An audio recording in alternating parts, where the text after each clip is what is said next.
கர்த்தர் நல்லவர், அவர் கிருபை என்றும் உள்ளது. ஆண்டவராகிய இயேசு கிறிஸ்துவின் நாமத்தினால் உங்கள் ஒவ்வொருவருக்கும் அன்பின் வாழ்த்துக்கள். இன்று மார்ச் மாதம் 4ஆம் தேதி. இந்த நாள் உங்களுக்கு ஆசீர்வாதமான நாளாக இருப்பதாக. இன்று நாம் தியானிக்கும் வசனம் நாகும் 1:7. கர்த்தர் நல்லவர், இக்கட்டு நாளிலே அரணான கோட்டை, தம்மை நம்புகிறவர்களை அறிந்திருக்கிறார். கர்த்தர் நல்லவர், அவர் மிகவும் நல்லவர். கர்த்தர் நல்லவர், அவர் கிருபை என்றும் உள்ளது என்று நம்ம சொல்கிறோம் இல்லையா? கர்த்தர் நல்லவர், அவர் இக்கட்டு நாளில் நமக்கு அரணான கோட்டையாக இருக்கின்றாராம். எல்லா நேரத்திலையும் அவர் நமக்கு கோட்டை, அவர் நமக்கு தஞ்சம், அவர் நம்முடைய அடைக்கலம், அவர் நம்முடைய துருகம், அவர் நம்முடைய கண்மலையாக இருக்கின்றார். ஆனால் பார்த்திங்கன்னா இக்கட்டு என்று வரும் பொழுது அவர் அரணான கோட்டையாக நம்மை சூழ்ந்து கொள்ளுகின்றாராம்.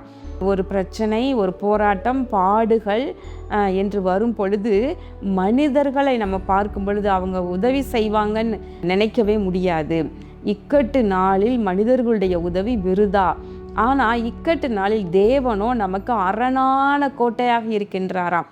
பிரியமானவர்களே, நம்மை சூழ ஒரு பெரிய கோட்டை இருந்துச்சுன்னா எந்த ஒரு வேண்டாத தீமையும் அதை தாண்டி நம்மை தொட முடியாது இல்லையா? விசேஷமாக நம்முடைய இந்தியாவினுடைய மேல் பகுதியில் வடபுறத்தில் அழகாய் இமயமலை அரணாய் அமைந்திருக்கிறது. நம்முடைய தேசத்திற்கு அந்த வடக்கு பக்கத்தில் இருந்து எந்த பக்கத்து நாடுகளில் இருந்து எந்த ஒரு வேண்டாத துன்மார்க்கர்களோ வேண்டாத தீவிரவாதிகளோ யாரும் டக்குன்னு உள்ளே வந்துட முடியாது. ஏன்னா இமயமலை அப்படி தேசத்திற்கு அந்த பகுதி எல்லையில் ஒரு அரணான கோட்டையாக அமைந்திருக்கிறது பார்த்தீங்களா? அதுபோல் ஒரு அரணான கோட்டையாக ஒரு மலை போல கர்த்தர் நம்மை சூழ்ந்து இருக்கின்றாராம். விசேஷமாக நீங்கள் வாழ்க்கையில் பார்க்கும் பொழுது மனிதர்களுக்கு நம்ம கூட இருக்கிறவங்களுக்கு எவ்வளவோ ஹெல்ப் பண்ணி நல்லா நம்ம உதவி செய்யும் பொழுது நம்ம கூட சுற்றி இருந்துக்கிட்டே இருப்பாங்க. ஆனால் நமக்கு ஒரு இக்கட்டு, ஒரு பாடுகள், அந்த சூழ்நிலையை நம்ம கடந்து போகிறோன்னா சூழ இருக்கிறவங்க விலகி போயிடுவாங்க இல்லையா? ஆனால் தேவனோ இக்கட்டு நாளிலே அரணான கோட்டையாக இருக்கின்றார். எல்லாருமே இதை வாழ்க்கையில் நம்ம உணர்ந்திருப்போம், நம்ம அனுபவிச்சிருப்போம். பிரியமானவர்களே, நீங்கள் கவலைப்படாதீங்க. எந்த சூழ்நிலைகளும் கர்த்தர் நமக்கு அரணான கோட்டையாக இருக்கின்றார். சமீபத்தில் ஒரு சகோதரி அவங்க விதமாக சாட்சி சொல்லியிருந்தாங்க. என்னென்னா, அவங்களுக்கு திடீர்னு ஒரு சர்ஜரி நடக்க வேண்டியதாக இருந்தது.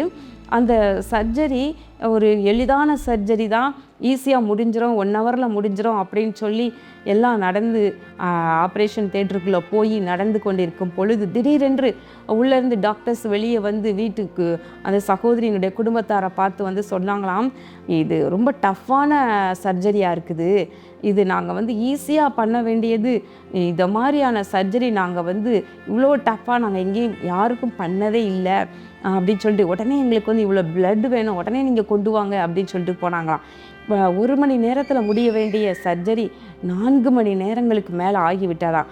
அந்த சகோதரி சொன்னாங்க, இப்படி ஒரு இக்கட்டான சூழ்நிலையில் ஒரு இருள் சூழ்ந்த போல் ஒரு அனுபவம் சூழ்ந்தது. எங்கள் குடும்பமெல்லாம் என்ன செய்வதென்று திகைத்து வெளியிலே அழுது புலம்பி ஜெபம் பண்ணிட்டு இருந்திருக்காங்க. அப்படி ஒரு இக்கட்டான நேரத்தில் தேவனே அரணான கோட்டையாக இருந்து என்னை தப்புவித்தார், இம்மட்டுமாய் காத்து வருகிறார் என்று சொன்னாங்க. பிரியமானவர்களே, வியாதியின் நேரம், பலவீனம் நேரம் மற்றும் ஒரு நெருக்கம், திடீரென்று வாழ்க்கையில் வருகின்ற இக்கட்டு, அதிலிருந்து எப்படி வெளியே வருவது என்று தெரியாத சூழ்நிலை, இப்படியெல்லாம் கடந்து போகலாம். ஆனால் அந்த நேரத்தில் நீங்கள் கர்த்தரை நம்புங்கள், அவர் நமக்கு அரணான கோட்டை. எந்த சூழ்நிலையில்? இக்கட்டு நேரத்திலும் அரணான கோட்டை. அப்படி என்றால் எல்லா சூழ்நிலைகளிலும் அவர் நமக்கு அரணான கோட்டையாகவே இருக்கின்றார். கண்களை மூடி ஜெபம் பண்ணுவோமா?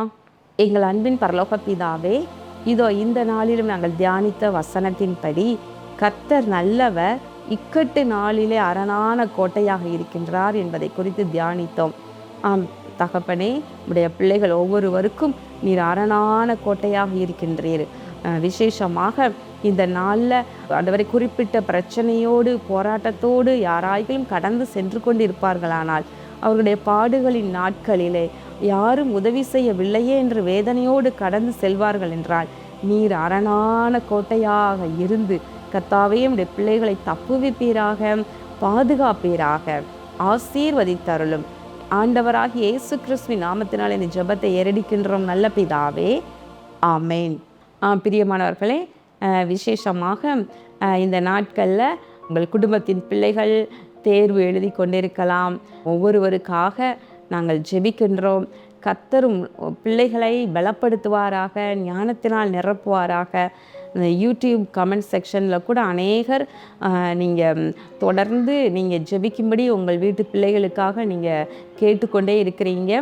நிச்சயமாக கர்த்தர் உங்களோட பிள்ளைகளை ஆசீர்வதிப்பார், அருமையாய் தேர்வு எழுதி முடிக்க செய்வார், நல்ல மார்க்குகளை கொடுப்பார். உங்களுக்காக நான் மறக்காமல் நான் ஜெபிக்கிறேன். விரும்புகிறதற்கும் வேண்டிக் கொள்வதற்கும் அதிகமாகவே நம்முடைய ஆண்டவர் கிரியை செய்வார். பயப்படாதீங்க. கர்த்தர் உங்களை ஆசீர்வதிப்பாராக. ஆமென்.